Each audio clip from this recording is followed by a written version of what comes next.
Hello, children of the night, and welcome to Tarot Nights with the Hanged Empress. Here we do shadow work following the moon.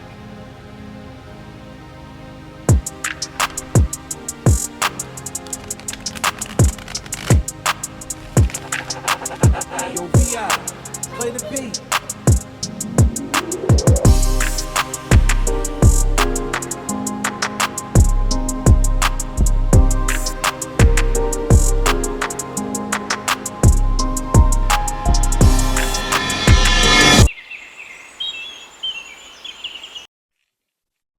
I know I don't know you, but I want you so bad. Everyone has a secret, how can they keep it? Oh no, they can't.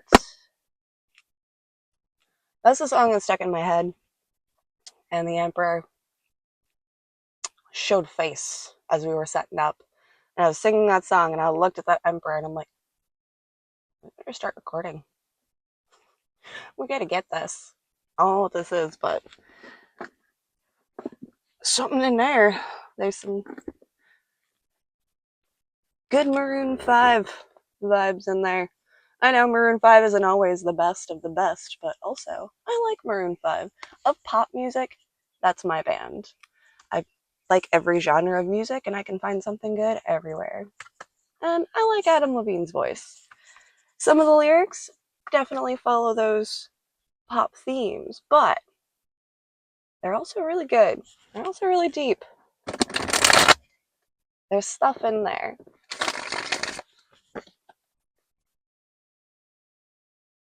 All that flash and pizzazz is just part of the character. Actually, I kind of like this angle because now you can see some of the weird stuff that happens to me. Five of Pentacles is stuck. Stuck. I feel like this is a thing we have to accept. Remember we were talking about you're born alone, you die alone, and how that correlates to the metaphorical sense and terminology, and how we gotta die alone. The reason that we gotta die alone is because there can't be anyone to blame when we're reborn. We shouldn't blame anybody for the choices that we make in order to shift the position of these Five of Pentacles. Like I said, we had to let it all drop.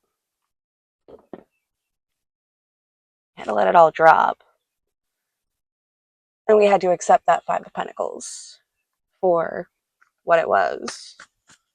Emperor and the High Priestess making faces. Hold on.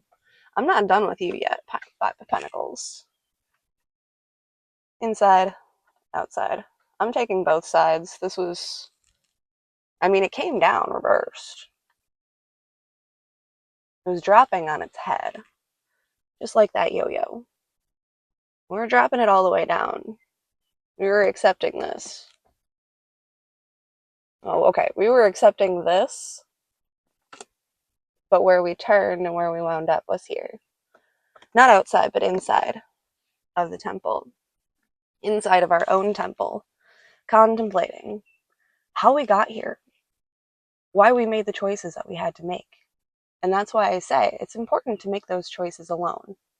Because later on down the road, you don't want to blame somebody else or give that power to somebody else over your decisions, whether, it goes great or it doesn't. Because it might be hard. It's probably gonna be really hard. That doesn't mean that we don't venture out. That doesn't mean that we don't accept those challenges. We just have to be willing to put those on our own shoulders. We have to be able to accept accountability and responsibility for the choices that we make, hold our torch up high for why we made those choices, and know that we are acting valiantly and justly, that we are riding the white horse as we walk off into the night. We're not being led by the darkness. We're being led by our light into the darkness so that we can come out the other side. Or get that pull back. Can I light my incense now? I literally was not done setting up. Hold on. What's up, devil? Yo, how you doing? How you doing, devil? Hanging out at the top with the Six of Cups sneaking off underneath it. And the devil's just watching, too. Just watching. He can see. Or he can't see. His sight blinds him. All of the things that he can see blinds him to the understanding that this was the only outcome that could happen. How do I best want to burn this? I don't have a good setup yet. I wasn't ready, guys. I wasn't ready. I didn't feel ready, but I knew that we were going. And regardless of how ready we feel, we got to get going when it's time to go. When you hear that call, that's what it is. That's how it is. Knight of Swords charging out. Ah, look, there's a chariot. The devil was covering the chariot and left with that Six of Cords. Six of Cords. Six of Swords, but cords. The attachments.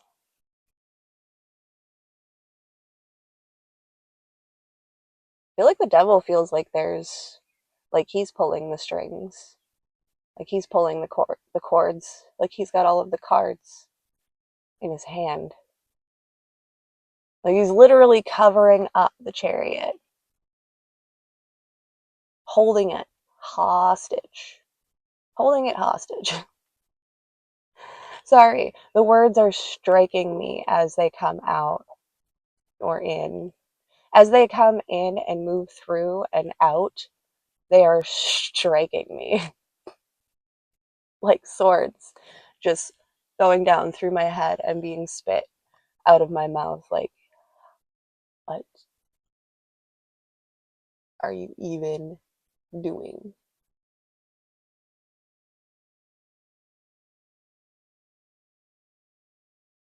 Deny, denounce. I deny, denounce you, devil. Pushing you back in. World of the Empress. Covering you up. Burying you into the ground. Oof, yeah. Yeah, that thing needed to be buried. That thing needed to be put to ground. It needed some grounding. That energy needed some grounding. And it wasn't going to take the opportunity by itself, so we had to put it into the earth ourselves and bury it. May you find your grounding. Justice and the Nine of Pentacles. May you find your grounding. Because we know that the power that is held over us, we know how small we feel. But the smaller that we feel, the more we feel and get pushed back ourselves into, like, I feel like a thumb just squishing us down, right? Into like a more childlike, controllable sort of state. But the closer we get to that childlike state, the bigger our dreams get, the bigger our wishes get, the more we believe in them. Remember when you were a child, the stuff that you believed in and how hard you believed it with every fiber of your being. You were like, I'm going to be this when I grow up. And you knew it. You knew it. You were like, yeah, I'm going to do that. I'm going to be an astronaut. I'm going to do this. I'm going to do that. These things are going to happen for me. You don't know how, you don't know why, but that faith is unshakable when you're small because no one has shaken it up. But it's funny because it's like somebody has like shaken this dream, this falling star up so much that it has put us into the position where we have no other choice but to reclaim that faith that we had when we were children and to reconnect to that and how deep we really believe in it. Surrounded by those waters, there's nothing else we can do but let it flow, let it drain, let it go.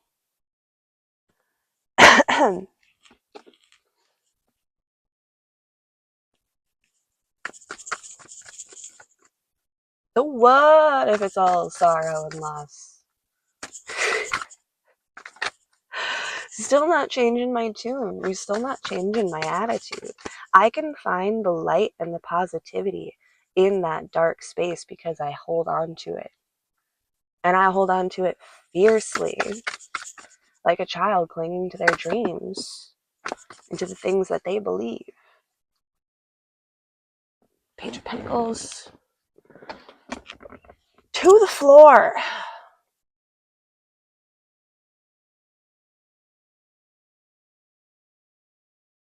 That's an interesting sensation.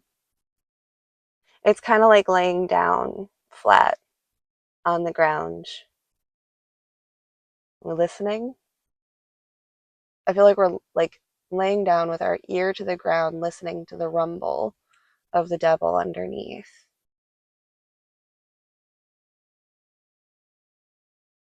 Just to make sure that he's not still coming.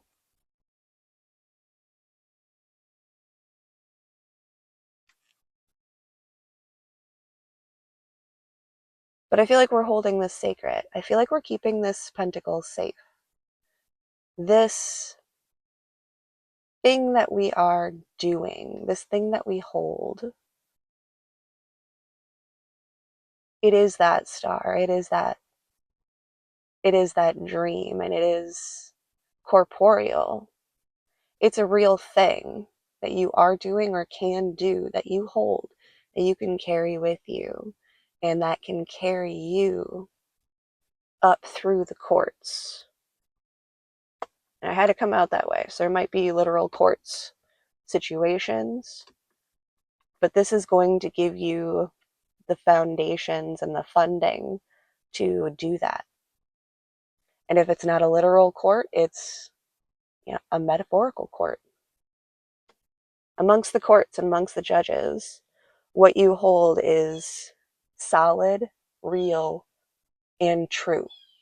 So don't forget that, because I do feel like there is somebody trying to convince you that it's not, that what you hold isn't good enough. And I want to tell you that it is good enough. I want to tell you that it is a perfect beginning. And what you hold will shine. It will reflect the light of the sun and the light of the moon. It will be seen in darkness and in day.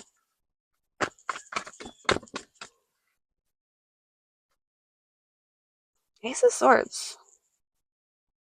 Coming down reversed. Which just makes the air into earth.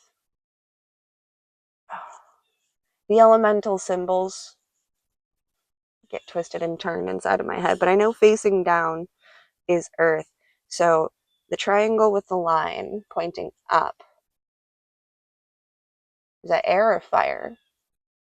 I almost want to like stop this whole thing so I can look it up quick.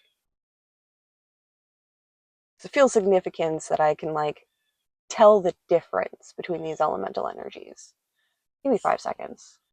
Okay, I was right. It's air. So the air turns down into earth. We're putting that air down into the earth. Of course it's air. It's freaking swords. Wow. You see, sometimes logic is right there in front of your face, but you have to take a really weird route to get there because of your own self-doubt and not believing in your own ability to just reach out and grab that information whenever you want to. So that's a note and a message. You're not as dumb as you think you are. You just doubt yourself in the moment, and that's what makes you look dumb. It's the confidence that delivers. You could be completely wrong, but the confidence that you have is what delivers the message. That's what gets it there. Anyways, we took this air and we literally grounded it. And it's funny because we have that Gemini moon coming up too, so, you know. But we're in Taurus. We're making things solid. We're making things real. We're taking those initial ideals that we developed, that came to us, that enlightened us, especially when Saturn went into Aries. That was intense. I think that was yesterday. It was either yesterday or today. I don't know. I had just feelings all day. From the second I woke up, I was like, I cannot shake this anxiety for nothing. Now, the funny part about it was that I held my ground through all of it. Actually, I remained detached. None of those swords, none of those cords that the devil was pulling on actually tripped or triggered anything other than just re-solidifying what it is that I have here on the table in front of us. This is the stuff that's real. All of that other nonsense, it's still in the deck. It's not even being played. It's not even a hand. This is literally somebody convincing us that they hold these cards, that they hold these chords. But we're the ones who have taken control, taken that sword, cut those cords, detached ourselves from those attachments. So the power is no longer held over our heads. That sword is now pointing down into the earth, which kind of makes me think about the Magician card. Putting it down. And keeping with the theme of putting stuff down in general. You know? You know? Yeah, Seven of Swords showed its face just as I kind of felt that weird little, like, cord come up my throat. But we're removing them.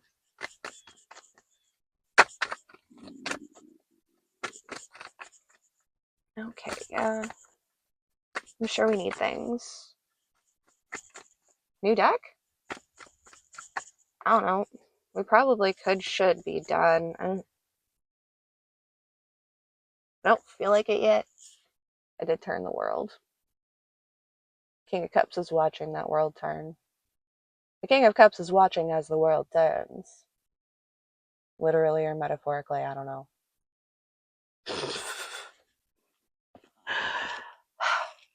The soaps. Daytime soaps. I don't know. I did soaps when I was a kid. I was an old child. I've always been very ambiguous in age. We're sidetracking. We're taking a little coffee break, and I think that is actually the message that we're gonna probably end up leaving off on. It was just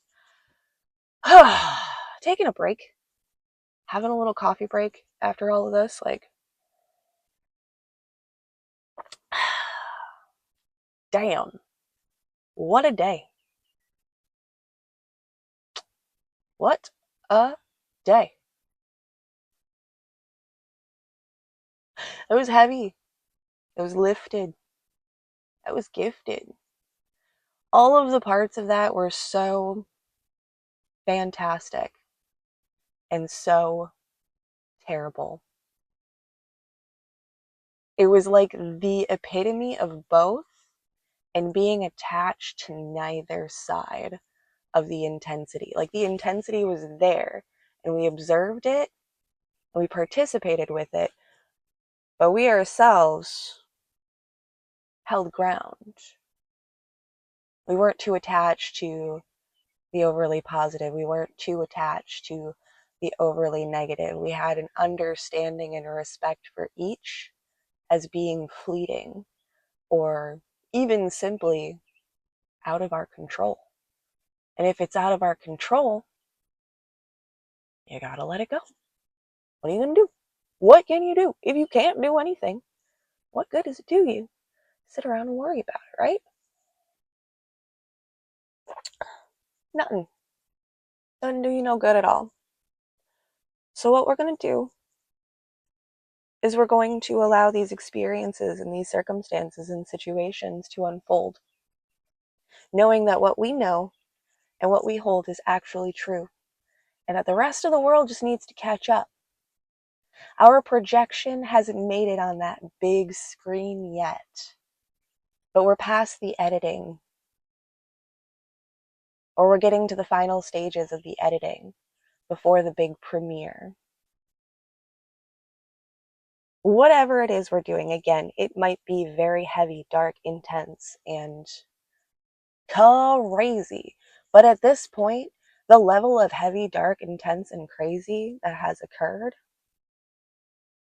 you're almost desensitized to it, but not in a bad way. In a like, okay, well, I can accept this for what it is and accept that I have the power to change it, that I have the ability to do this. There are just things that I have to put down. I have to release those attachments to. I have to quit letting those watery cups. Why are the cups made out of water now? Like, why are we pouring water into a cup made out of water? And what holds that water in its shape, that it's so perfect? Is it because the glass is so crystal clean that we can't tell the difference? Is it because the light is so bright that we can't make different, like separate?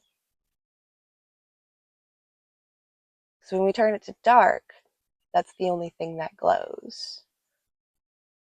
Oh, it's almost like the cup is made out of light itself. What holds the water is a cup that's made out of light itself. That's what we hold. We hold our lightness. We hold our beauty. We hold our grace. We hold our ability to attach, detach, move forward, keep growing, keep showing. Things look messy sometimes. Things get dirty.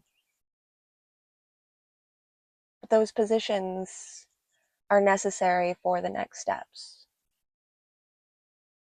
And we have to do it all on our own. It's true.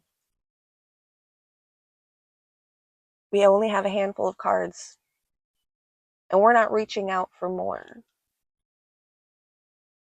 With everything that's going on, more isn't the answer right now. Getting back into self and repositioning self is what is the most important.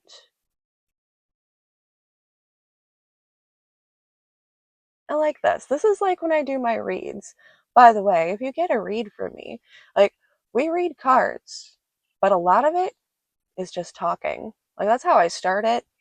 You talk and tell me about your life, tell me about your thing. We pull some cards and then we just talk about it. I stop pulling cards after a point and I'm like, okay, now we're going to integrate this. Now we're going to sow these seeds into your garden, and I'm going to tell you how it can grow, what kind of fertilizer it needs, when it's going to need watering, when it's going to need to be left alone. Because sometimes, and I've learned this from the garden center, sometimes people give plants too much attention. And the best thing that you can do for a dying plant is to hide it in a corner somewhere for it to be neglected for a little while. And when it's neglected and nobody's messing with it, it comes back all on its own because nobody's trying to fix it. There was nothing wrong with it other than everybody, too many people coming in and trying to fix this plant. And too many sources, too many strings, too many chords trying to fix it. It's just killing it. You got to back up and you got to let nature take its course. You got to let that plant find its own roots, find its own way to grow, and let it be more in touch and in tune with its own nature. Yeah, that's what I have for you today, kids. I hope you have a fantastic Taurus moon. I wish you all of the growth and all of the luck. We'll see you for that Gemini new moon. Thanks, kids.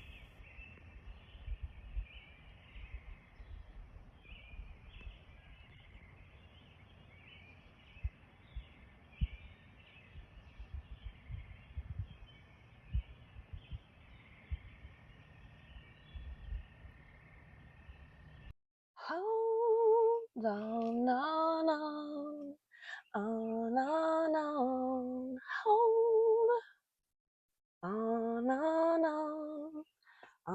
on, hold on.